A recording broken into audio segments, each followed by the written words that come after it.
Welcome to MotorLand, a podcast driven by AAA about the road of life and the wheels that set our journeys in motion. I'm Jarod the voice of motorsports and auto events all around the world, and your wheelman here in MotorLand. And I'm Michelle Donati from AAA. Happy to be along for the ride. Happy to have you here, Michelle. I think this episode will be really interesting to a lot of people because it's about their dream coming true. We're talking with a young couple that put their typical American suburban lifestyle on hold and headed out on the highway in an RV. Born to be wild. Steppenwolf, you're going to quit the podcast and you're going to enter on The Voice or something. I love that song. And speaking of Born to be Wild, Kevin and Nora Snelling also pack up their toddler in that RV. And you being a mom, I mean, you know. I cannot imagine how challenging that would be, so I cannot wait to hear this story. All right, well then buckle up. Let's ride.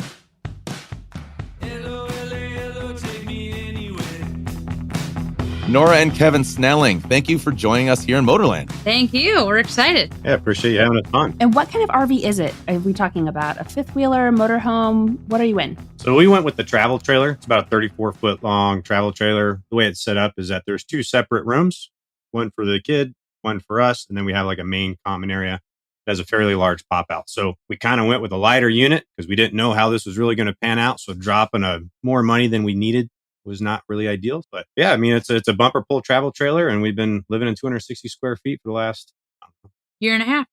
That's awesome. I think it's really inspiring for people. And tell us what led to you guys deciding to live the RV life. What did you hope to get out of it? And are you getting that? Oh, yeah. So we were kind of stuck in like suburbia purgatory, I call it. So we sold everything and found an RV and took off, trying to find our little slice of heaven. We went through 34 states in about a year. Yeah, I'm seeing the map behind you. Is that checking them off? Yeah, actually, it's hard to see, but there's a dot for every place we've stayed. That map's not that good from your perspective, but it tells us where we've been. Well, and it's for everybody's perspective. It's a podcast, Kevin, so they can't see it. Solid point, Jared. They say if you really want to challenge your marriage, what is it? Redesign a house or kind of do renovations, but getting in an RV and it's just so easy, right? Just driving off into the sunset, right? It's just so easy. I'm being sarcastic. I feel like it's a lot. It's a big commitment. Oh, yeah. Like, for example, mail. What's your address? Your driver's license, medical. I mean, how did you get that sorted for somebody who would like aspire to do such as you guys did? Thank goodness, Kevin is meticulous when it comes to all those different things. As far as mail, we use something called escapees. It's out of Livingston, Texas. You have to actually go to Texas and, get your driver's license and register your truck. It's not like what you see in Instagram and social media. Like you're just in this fantasy land, traveling, having fun. Like this is like we live here. It's still the day-to-day stuff. It's not all fun and games. Yeah, it's not all highlight reel. You have low days and you have high days and you have great days. But notably, it's not just you two and it's not just you three. You started out with a family of three and now you're a family of four. How did that happen? Well, I know how it happens, right? But you don't need to tell me about the birds and the bees. But you started out with three and now you got four. So, yeah, 2 weeks into our journey, we found out we were pregnant. So that was interesting, to say the least. Yeah, it kind of ruined the nights on the beach with just a glass of wine and kind of managing a 2-year-old at the time. But it's been great. I mean, we've had to modify things. When we first got this trailer, the first thing I did was rip out bunks to make sure that it can accommodate a 2-year-old. So I built the whole crib in the back and to where everything functions. And as things have kind of progressed and both of them gotten older, now our first son, Hunter, lives in a normal sized bed and built him where he can kind of get access because we had to potty train him in this event. But yeah, to the highlight reel, you get to see something new every day. We do. Like, you're going to go to all the things that you would do, like whether it be a museum or aquarium or the beach or whatever fun thing they have. And it is kind of a highlight reel. But at the same time, I've gone 5 days without leaving the trailer because I work from the trailer. So, it's a different environment for sure. So, Nora, you experienced an entire pregnancy while touring the country in an RV. You've done all this during pandemic. Your kids will be hearing about this adventure for the rest of their lives, right? Oh, definitely. We got to the hospital I was going to deliver at when I was 32 weeks. You know, traveling around and trying to see doctors and trying to like keep up on stuff. Fun fact, if you're not going to see the pregnancy all the way through with a particular doctor, they really don't want anything to do with it. And so we had to have finally a heart to heart, because you brought up the question of medical. Like, I had to have a heart to heart with these guys. Like, look, you need to understand our situation. This can't be the first time that you're going to see someone that's not going to be here in 3 months.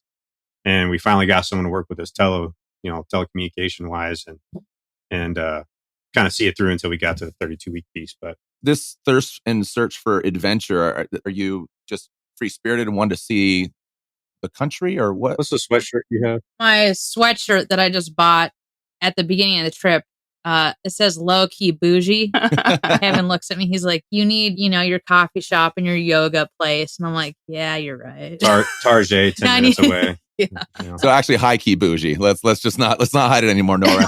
You're high key bougie. Are there any other sensational stories that you love and you'll always what's a good story? Dude, I was like 9 months pregnant and I went to go get my hair done.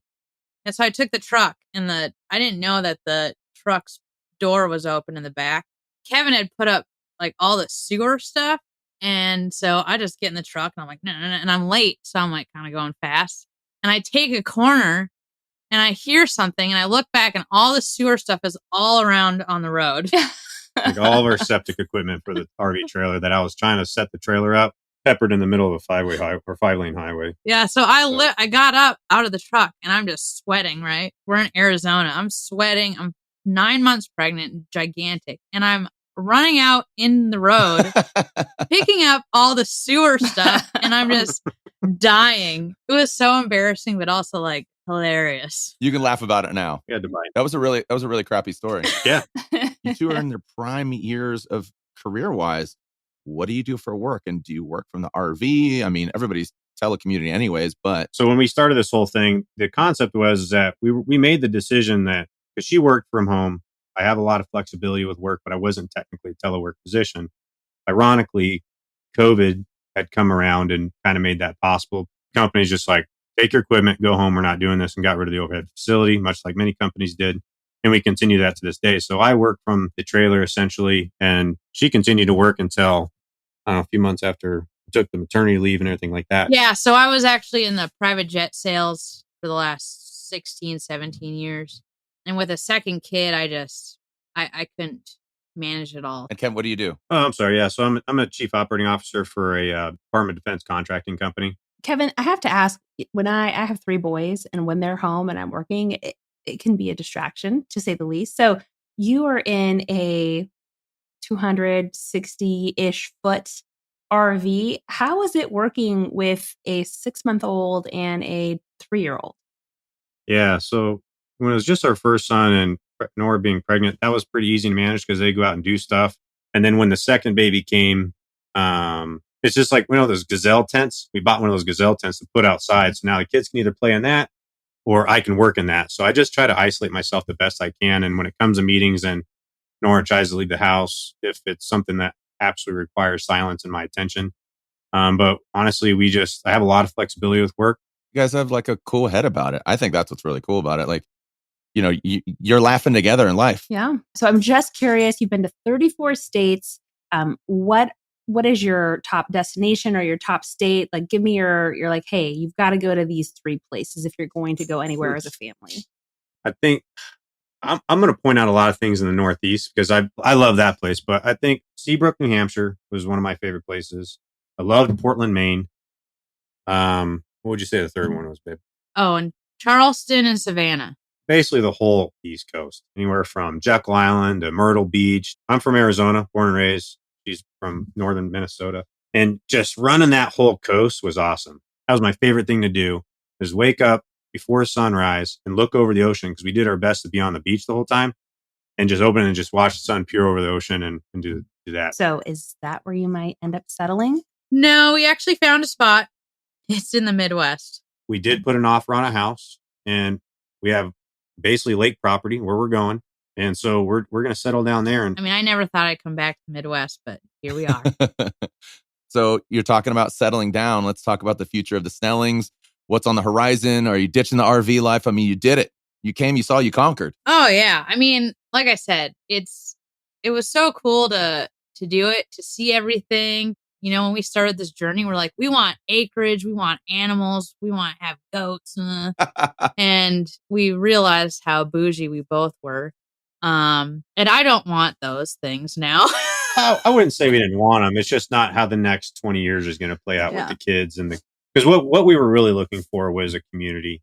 So I'm curious about the future of your RV. Will you hold on to it? What does the future hold for your current abode? Yeah, so it's funny you bring it up. So we thought originally we were going to keep this thing. And then I think it was the day before Labor Day weekend. We were driving down the highway and without the trailer. And I'm just seeing everyone pull their trailers up north for the weekend and doing their 3-day warrior weekend thing. And I just finally looked at it and so looked at Nora and I was like, man, let's just sell this thing. I don't want to do this anymore. Like this thing is just, it's I mean, to Nora's point, you got to be meticulous. If you want a problem-free scenario, A, know how to back up a trailer. B, know the maintenance. Take care of your tires. And if you don't have the ability to take care of things, maintenance things, it becomes a problem. And I think we're gonna pawn this off, take the funds that come out of it, and put it towards the house. Like we want to go camping, we're gonna camp, or stay in a nice hotel. While you're traveling, have AAA. So you get roadside assistance. Yeah, that's a thing. Exactly. And you get those hotel discounts. So you could also stay in that nice hotel, Nora. Yeah, there you go. So thank you so much, Kevin and Nora Snelling, for letting us ride along in MotorLand. Awesome. Appreciate it. Thank you.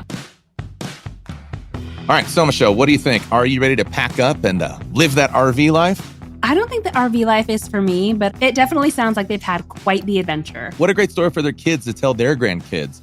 So let's hear from our MotorLand listeners, Michelle. I'd like to see the pictures of their cool RVs and their adventures out there. Yes, post those, please, or tell us about your life on the road. Drop us a line on Instagram using the hashtag MotorLandPodcast. Thanks, Michelle. We really appreciate the green light from AAA to keep these stories rolling. Thank you so much. This was another good one.